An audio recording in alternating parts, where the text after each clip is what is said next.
I recently read a book that you wrote called Unfashionable, and in that book you share just a little bit about your life when you were not walking with the Lord. Tell us a little bit about that time in your life and then how the gospel came in and literally transformed you.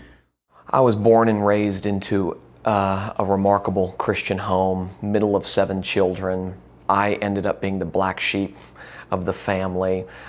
Because I was a middle child, I had 2 older brothers and an older sister and 2 younger brothers and a younger sister, and I wasn't sure if I was the oldest of the younger 3 or the youngest of the older 3, and since I couldn't figure out where I fit inside the home and I was longing for belonging, I decided to set out to try and figure out where I fit outside the home. And of course that led to some pretty unwise choices, and I started hanging out with people I shouldn't have been hanging out with and doing things I shouldn't have been doing. And all of that culminated at the ripe young age of 16 when I dropped out of high school, got kicked out of my home. My parents had tried everything and were left with no other recourse but to say, if you're going to live this way, you can't live under our roof.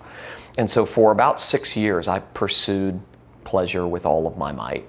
And everything the world told me would bring about the contentment, the satisfaction, the security, the approval, the acceptance that I longed for, I tried.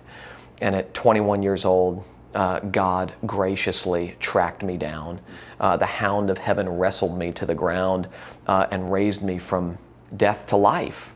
And the gospel liberated me in the sense that all of the security, all of the acceptance, all of the approval, all of the protection, all of the affection that I was longing for and that I was looking to things smaller than Jesus for became mine in Christ.